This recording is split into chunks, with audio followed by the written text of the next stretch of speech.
আসসালামু আলাইকুম। এ হচ্ছে আমার ছাদের উপরে মিশরীয় ফার্মি মুরগি। তো দেখতে পাচ্ছেন এইখানটায় আর কি আমার শেডটা হচ্ছে এইটা, আর এইখানে দুইটা শেড করছে, ওইখানে বাচ্চা, আর এইখানে রাখছি হচ্ছে রোড আইল্যান্ড জাতের কিছু মুরগি। আর এগুলো আমি বিকালবেলা ছেড়ে দিই। দেখছেন খোলা আকাশের মধ্যেই, মানে খোলা ছাদের মধ্যেই আমি এদেরকে একটু হাঁটা চলার জন্য ছেড়ে দিই। আধা ঘন্টা 1 ঘন্টা এরা হাঁটা চলা করে, এইভাবে খাবার খায়, এভাবে ওরা ঘোরাফেরা করে। বলতে পারেন এখান থেকে নিচে পড়ে যায় কিনা, হ্যাঁ মাঝে মধ্যে 2-1টা পড়ে যায়, এবং ওইগুলো আমি সন্ধ্যার পরে যায় ওইটা ধরে নিয়ে আসি, বা আমাদের নিচে দেশাল মুরগি আছে ওইগুলোর সাথে থাকে, তখন আর কি ওইগুলোকে আবার রাত্রেবেলা নিয়ে আসি।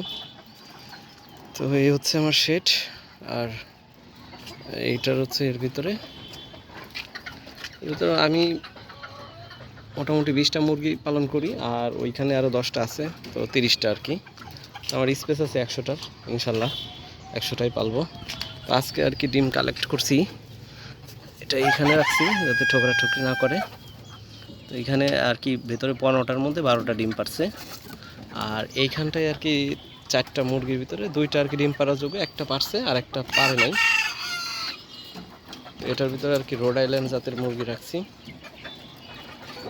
একটা ফার্মি আছে যেটা একটু ছোট, যার কারণে এইখানে রেখে দিছি।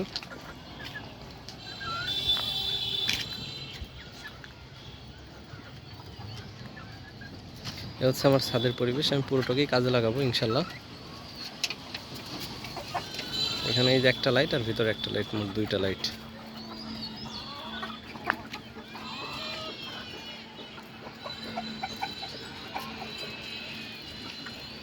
ভিতরে এদেরকে আমি প্রতিদিনই পাতাকপি খাইতে দিই, 1 বস্তা পাতাকপি নিয়ে আসছি শুধুমাত্র এদেরকে। দেখতে পাচ্ছেন এগুলোর আমি বীজ ডিম হিসেবে ব্যবহার করি। আমার একটা দেশাল মোরগ মোটামুটি একলাই মনে করেন 15টা মুরগিকে সাপোর্ট করে। এদেরকে পাতাকপি খাইতে দিছি, এদেরকে আমি পাতাকপি খাইতে দিই। ওই পাশে আরও রাখা আছে 1 বস্তার মতন, 5 টাকা কেজি নিয়ে আসছিলাম, 50 কেজি পাতাকপি নিয়ে আসছিলাম।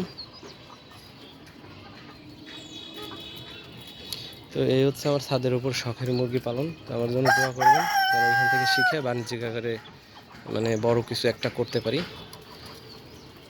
এই পরিকল্পনায় আছে। এই জন্য এটাকে লার্নিং হিসেবে নিছি, যে আমি 1 বছর আমি এটা থেকে লার্ন করব, দেন এটা নিয়ে আমি পরিকল্পনা আকারে সাজাবো।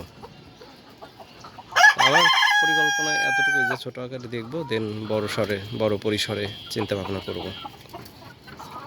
দেখতে পাচ্ছেন এই মোরগগুলোকে ছেড়ে দিই একটা মাত্র কারণে, মোরগ আর মুরগিকে এই বেলায় এদেরকে মানে ক্রস করায় আর কি, মানে যেটাকে বীজ ডিম হিসেবে যেটা রাখবো সেটার ক্ষেত্রে সুবিধা হয়। রাত্রেবেলাও ও এই কাজটা করে।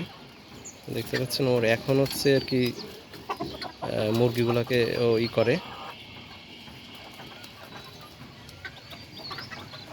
আর মোরগটা খুব কেয়ারিং, ওর মুরগির প্রতি খুবই কেয়ারিং।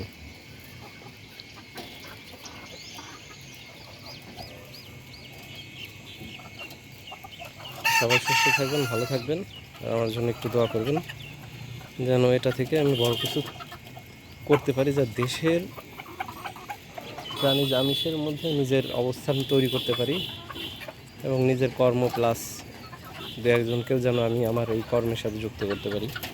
আমার জন্য দোয়া করবেন।